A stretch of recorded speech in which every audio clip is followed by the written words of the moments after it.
Welcome, ladies and gentlemen, to WWE Elimination Chamber 2018 review. You guys are probably wondering yourselves, is he going to talk trash about this event? Is he going to say, oh, it's going to be garbage, it was garbage the whole entire time, and blah, blah, blah? No, actually, if you did hear my review, my preview and predictions video earlier this week, I kind of said that this event was going to be crappy. Well, this event wasn't crappy. It wasn't great, though, either.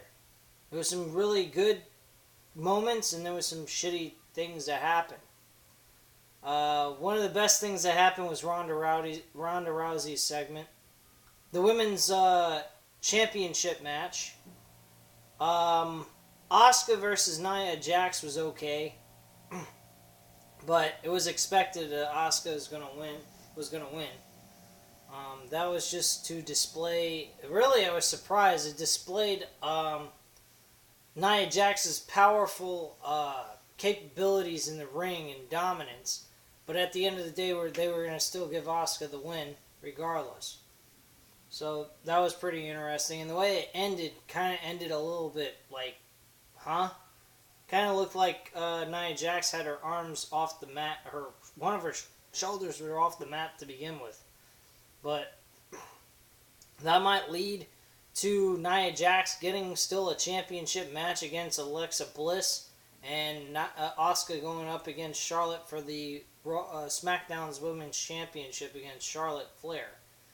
So that's just my opinion what might happen with that still at this point. Some other things that happened at this event. Matt Hardy and Bray Wyatt. Thank God finally Matt Hardy got his win over Bray Wyatt. It's been a long time coming. He should have won at January 22nd's episode, but he didn't. So, at the end of the day, those two had a decent match. I think that was probably one of the better matches on the card outside of the Women's Elimination Chamber match.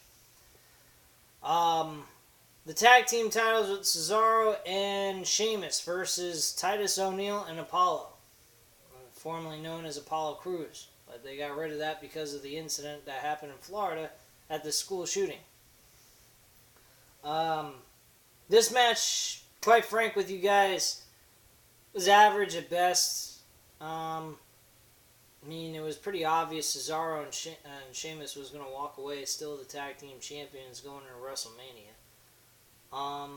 So nothing surprised me here. It was a decent match, a good filler for the show itself. Then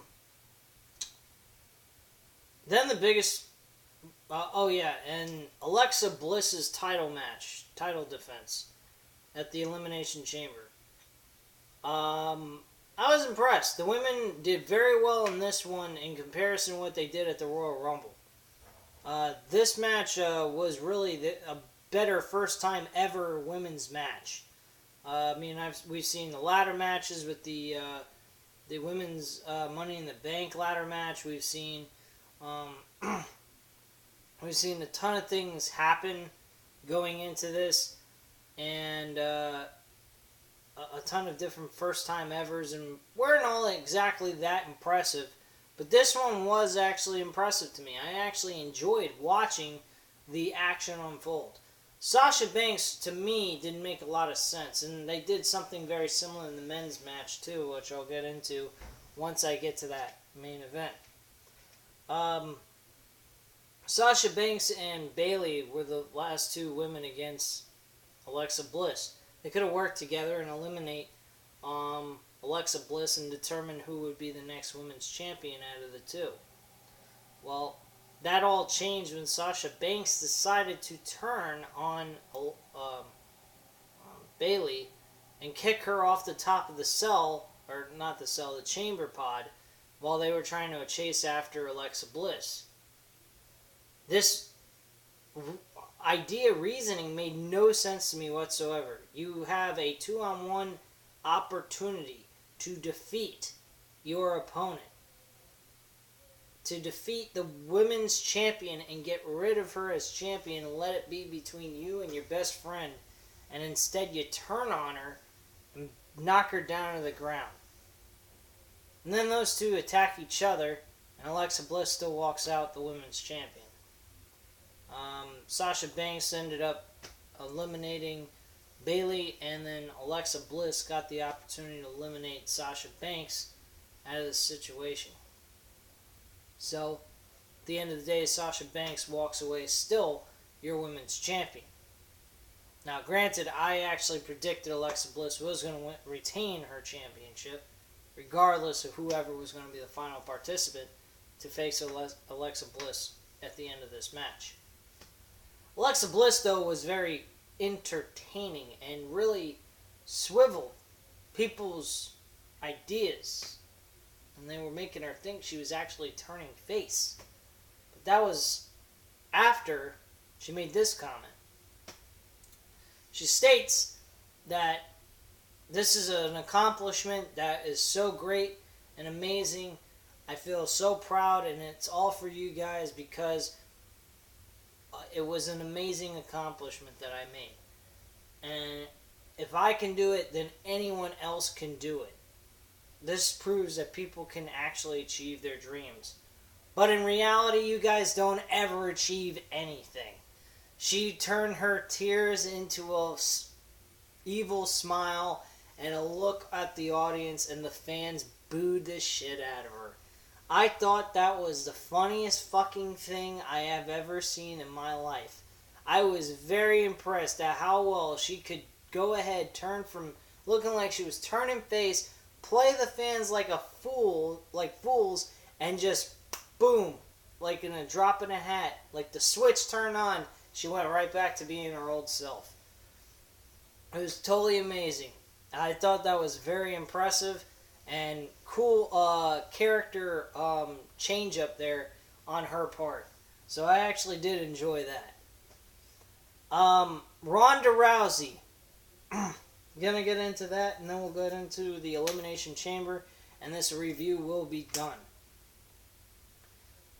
Ronda Rousey was fucking unreal in this segment. She was talking about how great it is to be part of WWE. It was something that she always liked. She always wanted to be part of, besides being a UFC MMA fighter. She also stated that she is a big fan of Rowdy Piper, who she loved when she was growing up as a kid. And she just feels delighted and happy to be part of WWE in making it a more of an entertaining field for people to watch. That's basically what she was saying. As time went on and she was talking on and on and on, Stephanie McMahon's like, okay, we've got done with the talking, sign the papers, and let's get this all on the road. We'll get you a match at WrestleMania. So, Kurt Angle, he's standing there and he's going, yeah, you may want to hurry up and sign those papers. Ronda Rousey's standing there looking at him like, huh?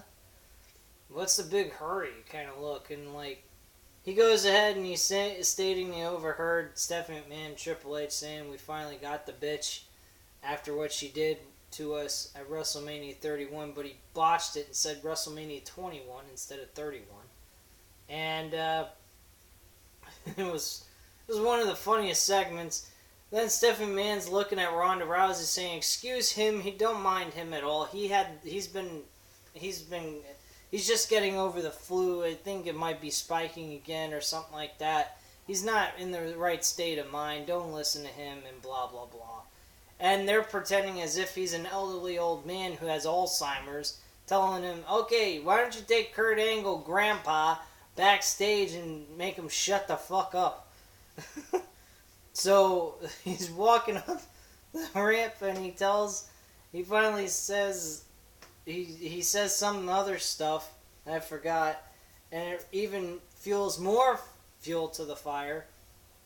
And finally, Ronda Rousey gets up in Stephanie McMahon's face, and they kind of get a little bit heated. And Triple H gets up in her face instead of stop her because he's defending her. and he goes ahead and he comes back. He kind of leaves the ring with Stephanie and after she signs the papers, and he comes back and gets up in her face again, picks her up, and she picks him up and drops him like a bad habit on top of the table and snaps the table in two, and with a belly to belly suplex, and then freaking Stephanie McMahon comes in the ring, starts yelling at her, and starts saying, "What the hell is your problem? You have no right to be doing this. Who the hell do you think you are?" And she slaps her right in the face. And Ronda Rousey looks at her and she's like, "You crazy bitch." So, I don't know. The whole thing was pretty fucking nuts, in my personal opinion. But, yeah, that was pretty crazy in its own right. I thought that was pretty good. This event, I have to admit, I think I would be very interested in watching again. I wasn't too badly disappointed. Now, the main event was the biggest disappointment. This was the saddest part of this whole event. It was really running smoothly, in my opinion. I don't think they did anything bad here at this event. I think there was a lot of good than bad. I mean, the action was average. It wasn't nothing that stood out tremendously great, but it was bearable. It was something that you can enjoy for 3 hours and have a good time watching. But the main event was disappointing, and the reason being is because Braun Strowman eliminated all 5 men, and then ended up being eliminated by Roman Reigns, with Roman Reigns totally by himself. Now, granted, Braun Strowman eliminated The Miz first. Then all the other participants in this match started teaming up on him, hitting him with their finishers, doing everything possible, and yet they couldn't put him away with all of them at one time. That was the first thing that happened that made it even worse than anything else. The second thing that happened in this match that should have occurred was Seth Rollins and Roman Reigns staying together as an alliance and as a team to eliminate Braun Strowman. They were looking like they were accomplishing that until Seth Rollins got even with what happened at the Royal Rumble with Roman Reigns and Seth Rollins. So Seth Rollins decided to turn on Roman Reigns like Sasha Banks did on Bayley. Only this time it made a little bit more sense. But when you got a guy that's eliminated every fucking person in this match, besides the two of you, you'd think, maybe I should just worry about trying to get rid of his ass so I better my odds of winning this match? Because Seth Rollins, even if Roman Reigns would have been eliminated, how would Seth Rollins been able to accomplish beating Braun Strowman by himself? That's what I'm saying. Neither one of these two should have ever been eliminated. One of those two should have eliminated Braun Strowman, or when they had everyone ganging up on Braun Strowman, that's when he should have been eliminated. But there should have not been not one person to eliminate Braun Strowman by themselves. There was no possible way they could eliminate him together. Why would Roman Reigns be the only one that can eliminate him by himself? That's my issue with that. I didn't have a problem with Roman Reigns winning the Elimination Chamber match to face Brock Lesnar at WrestleMania. My problem was the fact that he did it completely alone while he had everybody else helping him to do that, and he ends up still, they're not able to eliminate him, but yet Roman Reigns by himself can eliminate him. Where's the logic there? There is none. The logic here is completely fucked up. That's what killed this pay-per-view for me. It was entertaining, yes.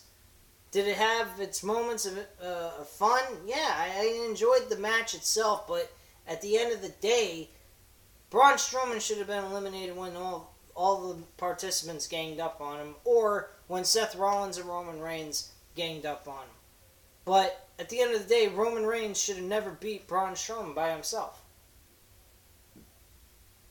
Now, if you would have had Braun Strowman only eliminate maybe one or two people, and somebody else got maybe one or two, when we had a normal elimination chamber match where everybody had an opportunity to maybe eliminate someone, that to me would have been fine for Roman Reigns to beat Braun Strowman one-on-one. But when you got Braun Strowman eliminating guy after guy after guy after guy, and you come down to the final 3 guys of this match, and Seth Rollins and Roman Reigns are trying to team to eliminate this guy, and they were coming close, and then one of them turns on the other, and then that person gets eliminated. There's no reason why anyone should have beaten Braun Strowman by themselves at all. Braun Strowman should have won this match. I was saying Braun Strowman should win this match in my preview and predictions video. So, at the end of the day, Braun Strowman should be at WrestleMania facing Brock Lesnar for the Universal Championship. That's all there is to it. And that's all I have to say on this review. Was the show good? Yeah, I enjoyed it. But at the end of the day, at the final match where it means the most, they fucked that up. That was where my issue was. It's not Roman Reigns winning the match, because I knew Roman Reigns was going to win. We all knew that. If you're paying attention to the rumors and dirt sheets and all that, and you're a big hardcore wrestling fan like myself, you knew that was going to happen. But make some fucking sense of it. Make it where it's, more believable. If you got Braun Strowman on a fucking tear, you gotta have multiple guys at one time trying to eliminate him together. Not have one guy beat him. Come on, that's fucking stupid. It makes no sense to me. But anyway, guys, leave your comments and opinions down below. Tell me what you guys thought of the event itself. On top of that, guys, hit the like button if you liked the video, and hit the subscribe button if you're not already subscribed to the channel. Speak to you later, guys. Bye.